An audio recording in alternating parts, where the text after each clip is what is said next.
ಏಜೆ ಬೇರೆ ಅವಳ ಮಾತನ್ನ ಮೀರೋ ಹಾಗೆಲ್ಲ ಅಂದಿದ್ದಾರೆ. ಅವಳು ಹೇಳಿದ್ನೆಲ್ಲ ಕೇಳಬೇಕು ಅಂತ ಹೇಳಿದ್ದಾರೆ.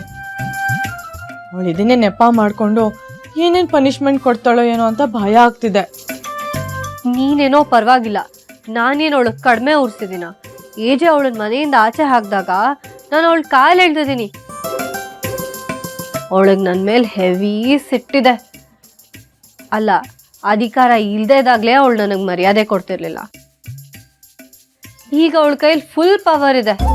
ಪಕ್ಕಾ ನನಗೆ ಶಾಕ್ ಟ್ರೀಟ್ಮೆಂಟ್ ಗ್ಯಾರಂಟಿ. ರಿವೆಂಜ್ ತೀರಿಸ್ಕೊಂಡ್ಲೆ ಬಿಡ್ತಾಳಾ?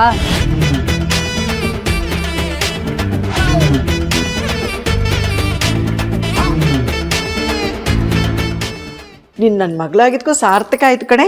ಈ ಅಕ್ಕಪಕ್ಕದವರೆಲ್ಲ ನಿನ್ನ ನೋಡಿ ಎಡವಟ್ರಾಣಿ ಅಂತಿದ್ರು. ಈ ಎಡವಟ್ಟು ಮುಂಡದು ಅಂಥ ದೊಡ್ಡ ಮನೆಗೆ ಹೋಗಿ 3 ದಿನ ಇರಲ್ಲ, ಬಟ್ಟೆ ಎಲ್ಲ ಎತ್ಕೊಂಡು ಬಂದ್ಬಿಡ್ತಾಳೆ ಅಂತ ಆಡ್ಕೋತಿದ್ರು. ಆದರೆ ನೀನು ಅದನ್ನೆಲ್ಲ ಸುಳ್ಳು ಮಾಡಿಬಿಟ್ಟೆ. ಈಗ ಇಡೀ ಮನೆ ಚುಕ್ಕಾಣಿನೇ ನಿನ್ನ ಕೈನಲ್ಲಿದೆ. ಖುಷಿ ಆಗ್ತಿದೆ ಕಂದ. ನೀನು ಹೆತ್ತಿರೋ ನಮ್ಮ ಅಕ್ಕನೇ ಪುಣ್ಯವಂತಲು. ಅವಳ ಆತ್ಮಕ್ಕೇನೋ ಶಾಂತಿ ಸಿಕ್ತು. ಆದರೆ ಈ ಸಂಸಾರ ಜವಾಬ್ದಾರಿ ಎಲ್ಲ ಹೊತ್ಕೊಂಡು ನಾನು ಒದ್ದಾಡ್ತಾ ಇದ್ದೀನಿ.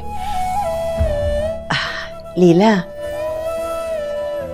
ನಾನು ನಿನ್ನ ಸಾಕಿದ ತಾಯಿನೇ ಇರ್ಬೋದು, ಆದರೆ ಯಾವತ್ತೂ ನಿನಗೂ ಚಿಕ್ಕಿಗೂ ಭೇದ ಭಾವ ಮಾಡಲಿಲ್ಲಮ್ಮ.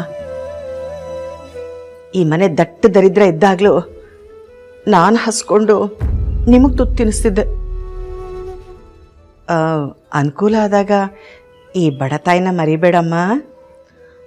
ಎಂತ ಮಾತು ಅಂತ ಆಡ್ತೀಯಮ್ಮ? ನಿಂಗೆ ಕೋಪ ಇದ್ರೆ 2 ಹೊಡೆದ್ಬಿಡು. ನಿನ್ನ ಮರೆಯಕ್ಕಾಗುತ್ತಾ? ಅಯ್ಯೋ ಅಯ್ಯೋ ಅಯ್ಯೋ, ನನ್ನ ಬಂಗಾರ ಕಣೆ. ನನಗೆ ಗೊತ್ತು ನಿನಗೆ ನಾನು, ನಿಮ್ಮಪ್ಪ, ಚುಕ್ಕಿ ಅಂದರೆ ಪಂಚಪ್ರಾಣ ಅಂತ. ಈ ಮನೆಗೋಸ್ಕರ ಏನು ಬೇಕಾದ್ರೂ ತ್ಯಾಗ ಮಾಡ್ತೀಯ ಅಂತಲೂ ಗೊತ್ತು.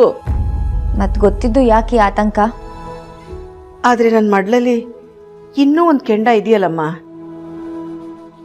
ಚುಕ್ಕಿಗೂ ನಿನ್ನ ಹಾಗೆ ಒಂದು ಒಳ್ಳೆ ಮನೆ ಸೇರಿಸ್ಬೇಕು ಅನ್ನೋ ಕಾಳಜಿ ಇದೆ. ನಿನ್ನ ಲೈಫ್ ಏನೋ ಸೆಟ್ಲ್ ಆಯಿತು, ಚುಕ್ಕಿಗೂ ಮದುವೆ ಮಾಡಬೇಕು. ಈಗ ನಿಮ್ಮಪ್ಪ ಅವಳಿಗೋಸ್ಕರ ಗಂಡು ಹುಡುಕ್ತಿದ್ದಾರೆ.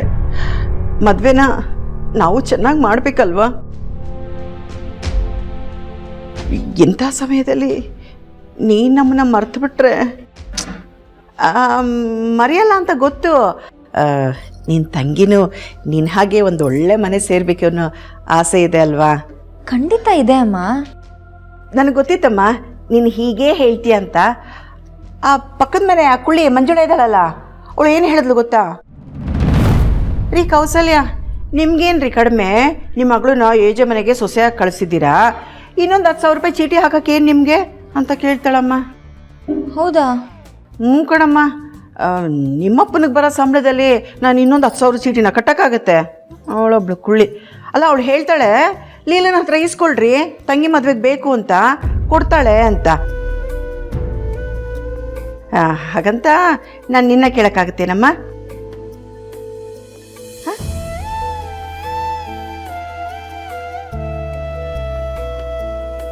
ಇವಳೇನು ಇವಳು ಏನು ಮಾತಾಡ್ತಾನೆ ಇಲ್ಲ. ಇರಲಿ ಬಿಡು, ನಾವು ಹಸ್ಕೊಂಡಿದ್ರೆ ಪರವಾಗಿಲ್ಲ. ನೀನು ಚೆನ್ನಾಗಿರಬೇಕು ಮಗಳೇ. ಆದರೆ ಅವಕಾಶ ಸಿಕ್ಕಾಗ ನಮ್ಮ ಋಣ ತೀರ್ಸೋಕ್ಕೆ ಮರಿಬಾರ್ದು ನೀನು.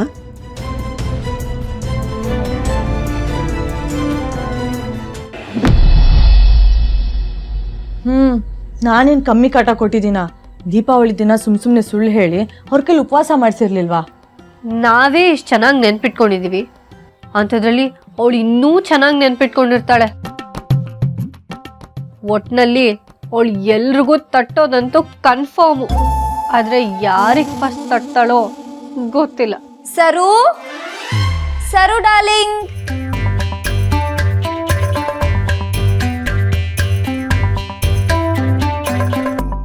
ಸರು. ಇನ್ಯಾರ್ಗೆ? ನಿನಗೇನೆ. ಕಾಲಿಂಗ್ ಬೆಲ್ ಕರೀತಾ ಇದೆ. ಹೋಗು ಹೋಗು. ತವ್ರ ಮನೆಗೆ ಹೋಗ್ತೀನಿ ಅಂತ ಹೋಗಿದ್ಲು, ಇಷ್ಟು ಬೇಗ ಬಂದ್ಬಿಟ್ಲಾ? ಏ ಸರು, ಎಷ್ಟು ಸಲ ಅಂತ ಕೂಗೋದು? ಬೇಗ ಬಾ. ಬಂದೆ ಅತ್ತೆ.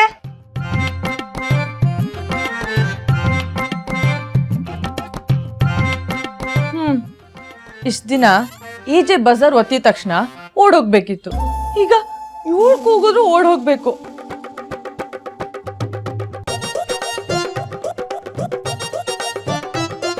ಅಲ್ಲಿ ಏನಾಗ್ತಿರ್ಬೋದು?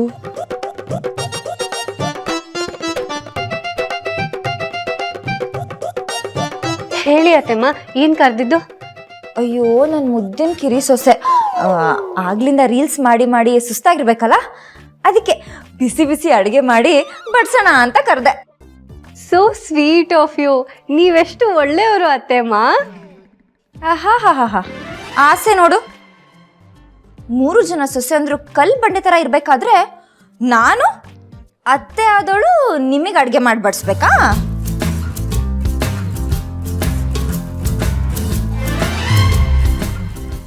ಈ ಸೀರೆ ಉಟ್ಕೊಂಡು ತಲೆ ಗಂಟು ಹಾಕೊಂಡು ಬಾ. ನಾನಾ ಈ ಸೀರೆ ಉಟ್ಕೊಂಡು ಬರ್ಬೇಕಾ? ನೀನಲ್ದೆ ನಿಮ್ಮ ತಾತ ಬರ್ತಾರಾ?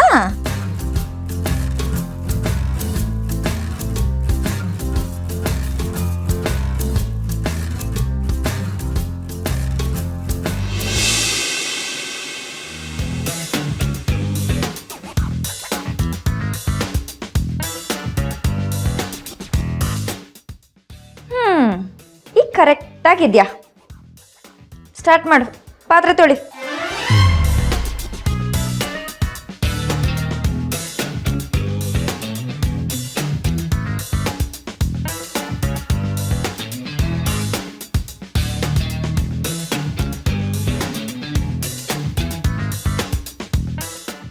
ನಾನಾ? ಮತ್ತೆ ನಿಮ್ ತಾತನ?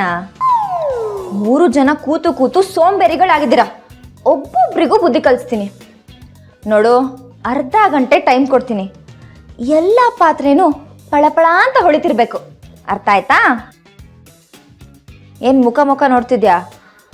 ಈ ಅತ್ತೆ ಮಾತು ತೆಗ್ದಾಕಿದ್ರೆ ಏನು ಪನಿಷ್ಮೆಂಟ್ ಅಂತ ಗೊತ್ತು ತಾನೆ? ಈಗ ಪಾತ್ರೆ ತೊಳಿತ್ಯೋ ಇಲ್ಲ? ಇಲ್ಲ ನಾನೇ ತೊಳಿತೀನಿ.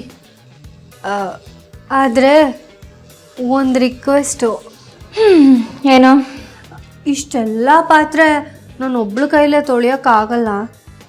ಲಕ್ಷ್ಮಿ ಅಕ್ಕನ ಸಪೋರ್ಟ್ ತಗೊಳ್ಳ ಪ್ಲೀಸ್. ಅದರ ಅವಶ್ಯಕತೆ ಏನೂ ಇಲ್ಲ. ಅವ್ರಿಗೆ ಏನು ಕೆಲಸ ಕೊಡಬೇಕಂತ ನಾನು ಆಲ್ರೆಡಿ ಡಿಸೈಡ್ ಮಾಡಾಗಿದೆ. ಇವಳ್ಯಾಕೆ ನನ್ನನ್ನು ಹೇಳ್ತಿದ್ದಾಳೆ? ಮೊದಲಿನಿಂದ ಎಸ್ಕೇಪ್ ಆಗಬೇಕು.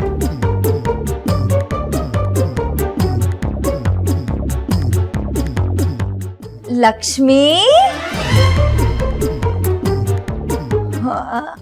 ಅತ್ತೆಮ್ಮ ನೋಡು, ನಾನು ಬರೋ ಅಷ್ಟರಲ್ಲಿ ಎಲ್ಲ ಪಾತ್ರೆ ತೊಳೆದಿರ್ಬೇಕು. ಇಲ್ಲ ಅಂದರೆ ಒಂಟಿ ಕಾಲಲ್ಲಿ ನಿಲ್ಲಿಸ್ಬಿಡ್ತೀನಿ ಅಷ್ಟೇ.